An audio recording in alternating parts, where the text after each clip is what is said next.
Oke teman-teman semuanya, jadi di video kali ini kita akan nge-review secara santai aja ya film Morbius ini yang sudah aku tonton kemarin tanggal 30 Maret. Jadi sih rating dari aku itu 6 out of 10 ya guys. Di bioskop juga ketika aku datang nggak rame banget ya guys, agak sepi sih. Tapi ya terisi juga sih bangku bioskopnya setengah lebih, tapi nggak rame banget gitu, lumayan sepi. Jadi di video kali ini akan lebih kayak review aja gitu ya, bagaimana film Morbius ini worth it atau enggak. Nah, jadi nanti sesi pertama kita akan bahas dulu hal-hal yang aku suka dan yang keren dari film ini. Kemudian sesi kedua baru hal-hal yang gak disuka dan yang membuat aku kecewa dari film ini. Nah, jadi mungkin bisa aja dari review aku ini jadi rekomendasi teman-teman semuanya yang mau nonton Morbius maupun yang belum nonton Morbius. Dan aku disclaimer di awal dan warning ya bahwa ini akan spoiler alert banget. So bagi kalian yang gak suka spoiler itu bisa tutup dan tinggalin video ini. Oke guys, kita langsung aja bahas ya. Untuk di sesi pertama ini kita bahas dulu hal-hal yang aku suka dan keren di film ini. Oke, yang pertama kita bahas dulu pemeran cast dari film Morbius. Jared Leto sebagai Dr. Michael Morbius, aktingnya bagus banget ya guys. Dia sangat pandai menggambarkan ilmuwan yang menderita penyakit dan pengen banget menemukan cure atau obat untuk sakitnya.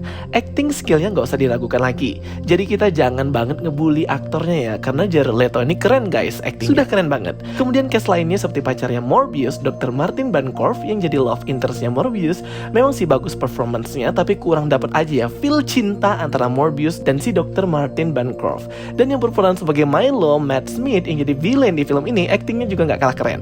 Kemudian aku suka banget sama efek CGI-nya ya guys, apalagi waktu terbang gitu di rel kereta bawah tanah. Scene flying-nya si Morbius itu satisfying, memuaskan banget, cakep dan mantap abis ya guys. Susah loh guys membuat scene terbang biar memuaskan penonton, tapi Sony sukses ya buat scene flying terbang ini jadi amazing banget. Terus transformasi perubahan wajah dan bentuk badannya Morbius ketika saat jadi manusia dan jadi vampir itu desainnya cakep banget, mengerikan tapi masih enak ditonton dan gak disturbing. Scene fight Morbius juga keren, adegan dia lompat dan loncat sambil terbang dengan kecepatan tinggi mengingatkan kita dengan Mutant Nightcrawler. Efeknya kayak angin-angin gitu ya. Dan gak lupa bad radarnya si Morbius kalau sedang aktif itu efek CGI-nya gak usah diragukan lagi, aku suka banget seriusan.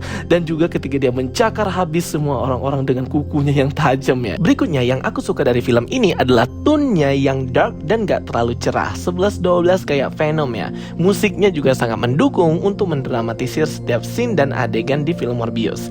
Kayaknya kalau dari aku yang kusuka dari film ini cuman ini ya guys. Ini menurut pendapat aku loh ya. Oke, berikutnya kita ke sesi yang kedua adalah hal yang gak kusuka dari film Morbius ini guys. Paling awal banget yang aku highlight banget dari film ini adalah plot atau alur ceritanya itu guys.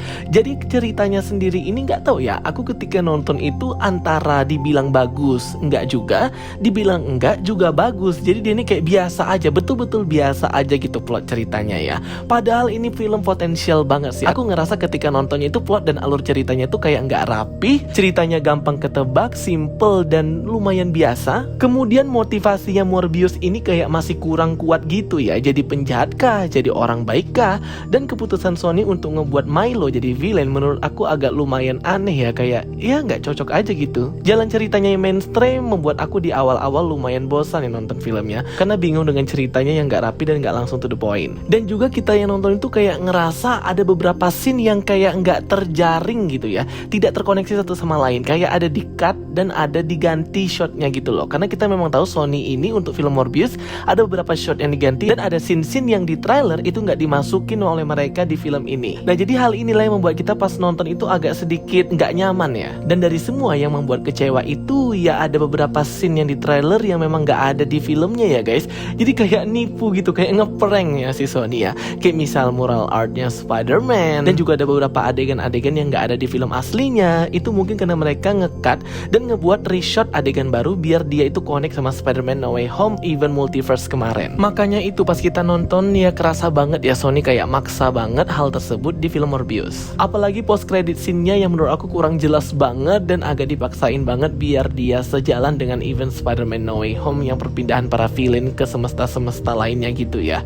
Aduh, Aku sudah nggak bisa berkata-kata lagi guys. Setelah Sony buat Spider-Man No Way Home yang bagus banget, ini kemudian ada Morbius yang seperti ini. Aduh, kecewa ya guys. Walaupun memang Secret Timeline-nya sudah hancur seperti series Loki, dan juga ada Multiverse of Madness, dan juga ada sihir-sihir Doctor Strange yang mungkin nggak terduga akan terjadi, tapi ya nggak gini juga ya plot ceritanya. Kurang rapi dan sedikit maksa. Dan yang paling buat aku tercengang lagi itu ketika yang polisi ngejar Morbius sampai ke rooftop ya. Padahal si Morbius gunain kekuatannya untuk sampai ke sana dengan cepat. Waktunya tiba-tiba ada polisi cepat banget di situ. Itu sumpah itu plot hole dan nggak banget. Intinya itu ya guys yang mau aku sampaikan. Kalau kalian masih mau tetap nonton itu ya nggak apa-apa juga, worth it kok. Soalnya tadi aku udah bahas kan yang bagus-bagus di awal tadi. Kalau memang kalian pecinta Sony dan juga Morbius, itu nggak apa nonton aja, worth it kok. Intinya nonton film Morbius ini nggak usah terlalu berekspektasi tinggi ya guys. Namanya juga hero-hero yang dibuat di luar dari Marvel Studios itu pasti kadang mengecewakan ya.